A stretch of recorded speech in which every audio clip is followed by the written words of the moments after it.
From Studio A on the Ohlone Fremont campus, this is Ohlone TriCity News, featuring stories about our neighbors in Fremont, Newark, and Union City. Hello and welcome to Ohlone TriCity News for Wednesday, March 8th, 2023. I'm Nick, and now with the news. The attempted murder case of defendant Aqil Akbar Khan now has an additional hate crime enhancement. It was announced by Alameda County District Attorney Pamela Y. Price. On December 6, 2021, Fremont police responded to a report of an assault with a deadly weapon in a parking lot on Fremont Boulevard. Defendant Khan is accused of intentionally using his vehicle to ram and run over the victim, a 45-year-old African-American male, 6 times. The incident was caught on camera. Last Friday, March 3rd, around 8:21 p.m., Newark police received a report of a stabbing in the 3000 block of New Park Mall Road. It involved several males in their late teens to early 20s. Officers found an adult male victim suffering from stab wounds to the upper body. Emergency personnel transported him to the hospital for treatment. He was later released. No arrests have been made at this time. Anyone with information regarding this incident may call the anonymous tip hotline at 510-578-4965. Last Friday afternoon, Alameda County Fire responded to a fire at home on Edith Way in Union City. The fire caught up to multiple rooms by the time crews arrived.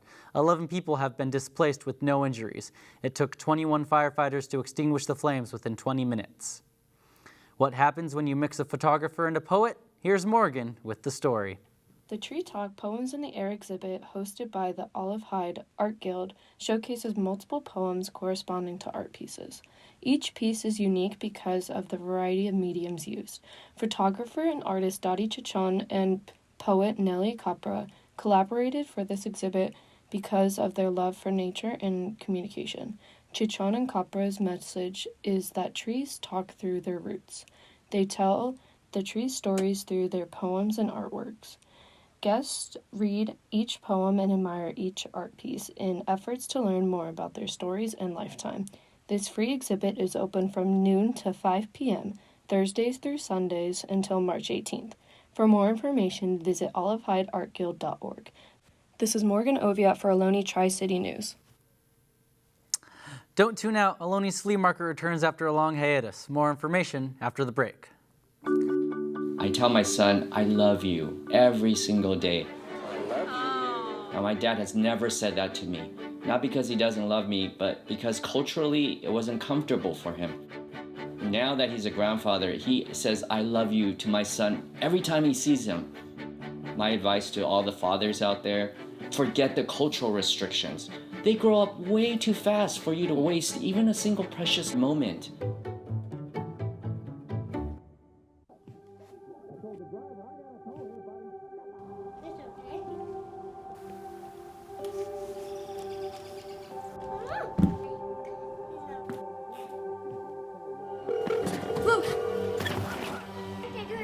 Where's your emergency? Everyone's on their way. What happened? She's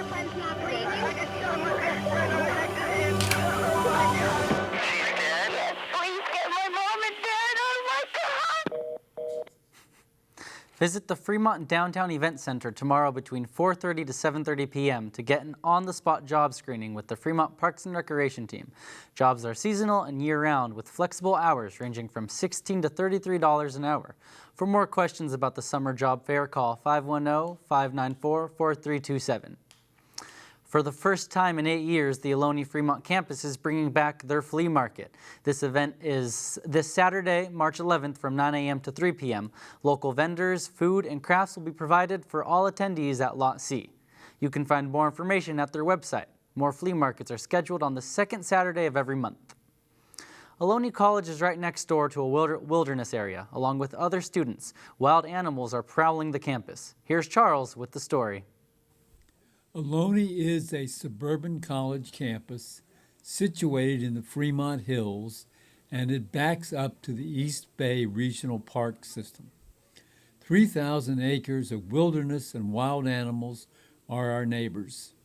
Snakes, coyotes, bobcats, deer, and a variety of other animals visit the campus to hunt and graze.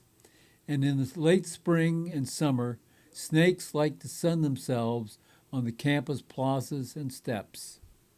This last summer for 2022, we had at least a dozen rattlesnake sightings on campus. They seem to have liked the new buildings that they've put up. There's a nice large one on the steps of Building 3. That little guy was about 3 feet long, and I almost stepped on him. There was an instructor who was talking to someone as they were coming down the steps, and she actually stepped on the rattlesnake wearing sandals, and then looked back and realized it was a rattlesnake. It never rattled, never made any noise.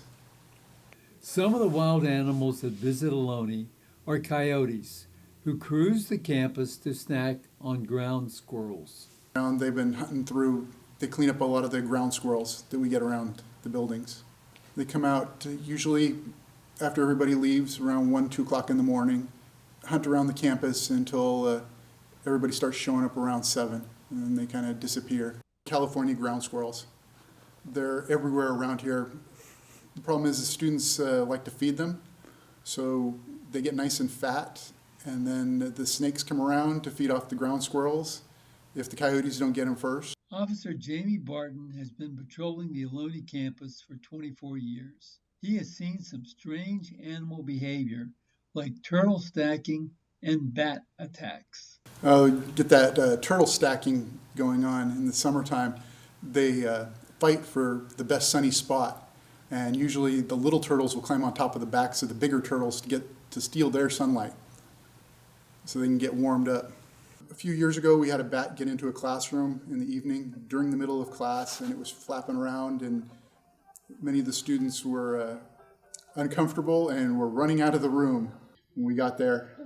The bat finally settled down on a spot on the ceiling, so we got a small trash can and a piece of cardboard and put the trash can over it, and slid the cardboard off and knocked it down into the trash can and took him outside and let him go, and off he went. We used to have some wild pigs that came through campus once in a while. They'd eat the acorns from the oak trees, but we haven't been seeing them that much lately. And around Halloween, we get spiders wandering the campus. Tarantulas come out around October through November. It's their mating season. And then as soon as it starts getting cold, they disappear again. Deer are a frequent visitor to the Ohlone campus on evenings and weekends. They come down and they'll eat the grass, usually in front of Building 20, my office. If you see a wild animal like a bobcat, a coyote, a snake, or an injured animal on campus, you should contact the Ohlone Campus Police, dialing 510-659-6111 on your cell phone. If you see a wild animal on campus, keep your distance. Don't try to take a selfie with it.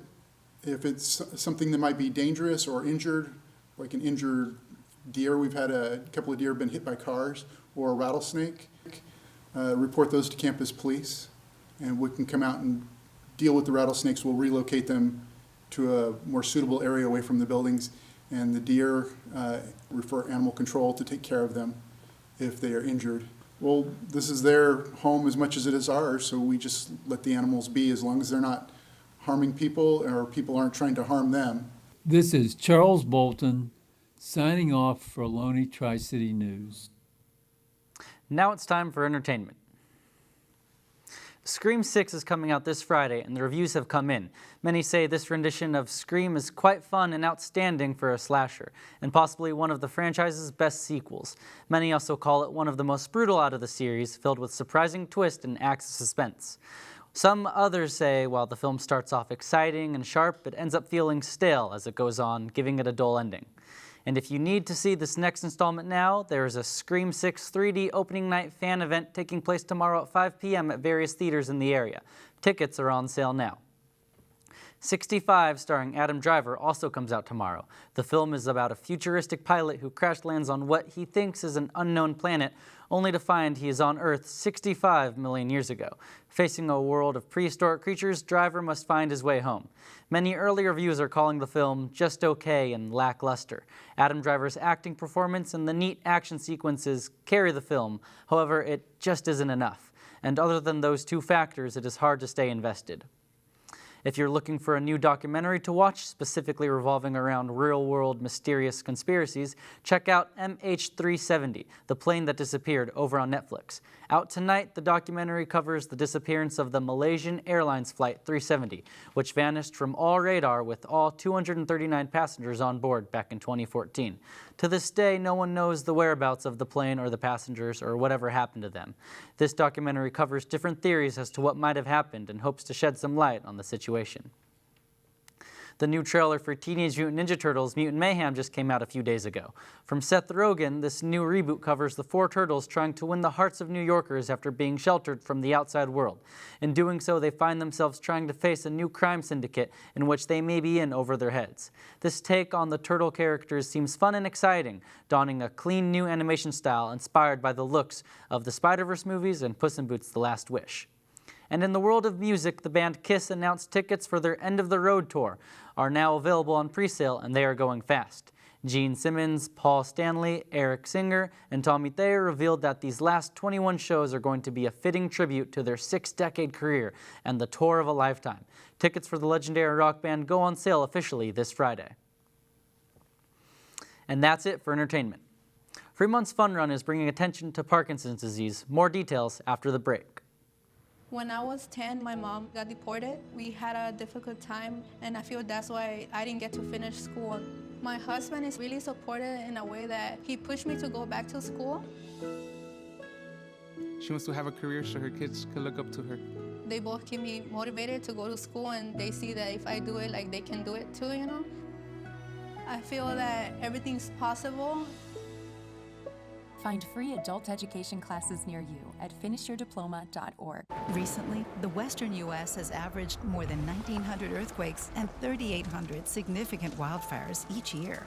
So chances are there will be more of both near here again. And between school, sports, and social lives, chances are you won't be with your kids when it happens.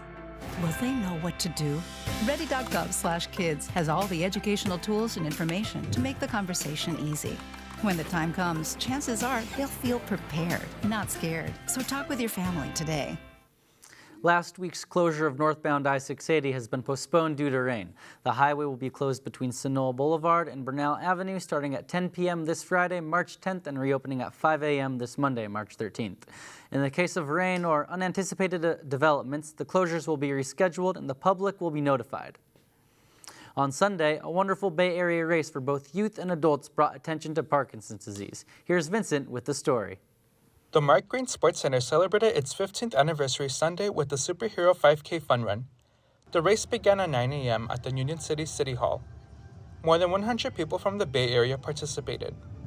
The Superhero Fun Run brings awareness to the battle against Parkinson's disease. $5 of every race registration is donated to the Parkinson's Foundation Moving Day fundraising team. The Mark Green Sports Center began its Parkinson's exercise program in 2016, and since then, the Superhero Fun Run was rededicated to kicking off the fundraising for the Moving Day event. Let's switch to Anna for the weather. Thank you, Nick. Today, Fremont reached a high of 51, while the lowest today was San Mateo at 48. Let's take a look at tonight's low temperatures.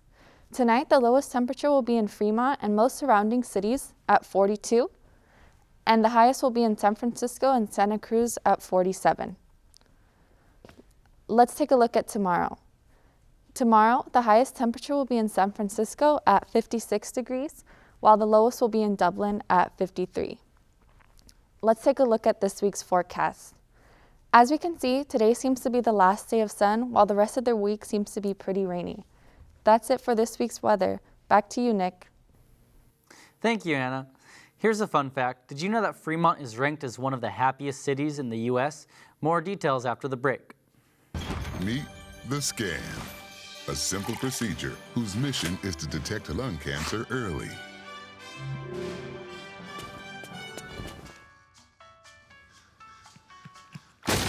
I'm here to save you. But I feel fine. That's great, but you may still be at high risk for lung cancer. Oh man, that's a new fence. If you smoke, early detection could save your life. Learn more at savedbythescan.org.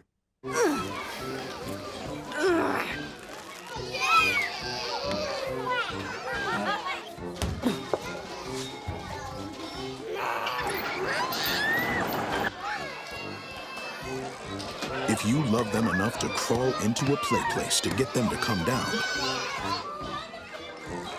then surely you'll check nhtsa.gov/the right seat to make sure they're in the right car seat.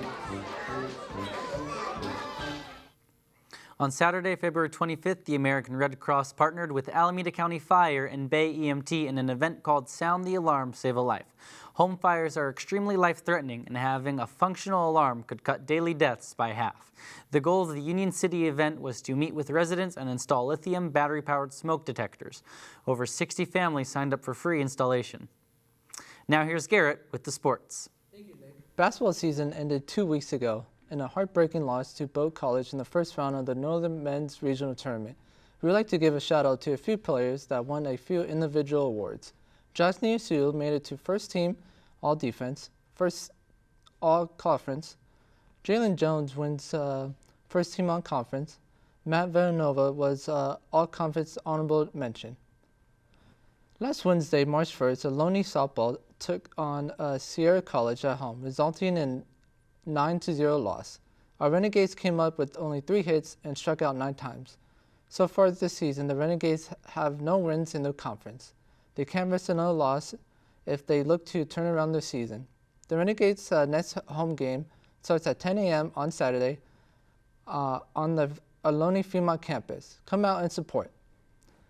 This weekend, our softball team was able to get 2 very impressive wins against Minnesota College. The first game, the final score was 8-3. Keelan Chen led the way in the victory with 4 hits and 2 runs. Emma Ham had a great game pitching, allowing only 2 runs and 4 hits. In the second game on Saturday, with the final score of 6-0, the pitching dominance by Tulsa Cranes set the tone for the game. She was only allowed 1 hit as Minnesota couldn't find any answers as they struggled to find any offensive momentum. For tomorrow, they look to get back in the win column as they look to go on the road at Las Medetas at 12 and 2 p.m. Our boys baseball team was defeated in a heartbreaking game 9-7 against West Valley. Will Lindbergh batted 4 times, got 3 hits, which turned into 3 RBIs. On Saturday, they were able to display a dominant performance against San Mateo, ending in a 12-2 victory. Griffin Allen led the way from the mound, pitching 7 innings, allowing 1 hit, 0 runs scored, and with 5 strikeouts. To start the week, our baseball team were able to win against Chabot 8-4. The team had 8 runs coming in and ended with a total of 10 hits. They look to continue this success tomorrow at Los Medetas. And that's sports. Back to you, Nick. Thank you, Garrett. Fremont is ranked as the happiest city in the United States according to a recent study done by WalletHub. The study compared 182 of the most populated cities in America in 3 areas: emotional and physical well-being, income and employment, and finally, community and environment. The study showed that the city of Fremont has the lowest depression rate in the country. San Jose was ranked as the 2nd happiest city in America, while San Francisco came in at number 5. To see the complete results of the study, head to wallethub.com and click on the article titled Happiest Cities in America. And that's all for Ohlone Tri-City News for Wednesday, March 8th, 2023. Please join us next Wednesday starting at 8:30 p.m. on our IVM video channel. To see recordings of this and other shows, please visit ohlonetv.net. Thank you for watching, and good night.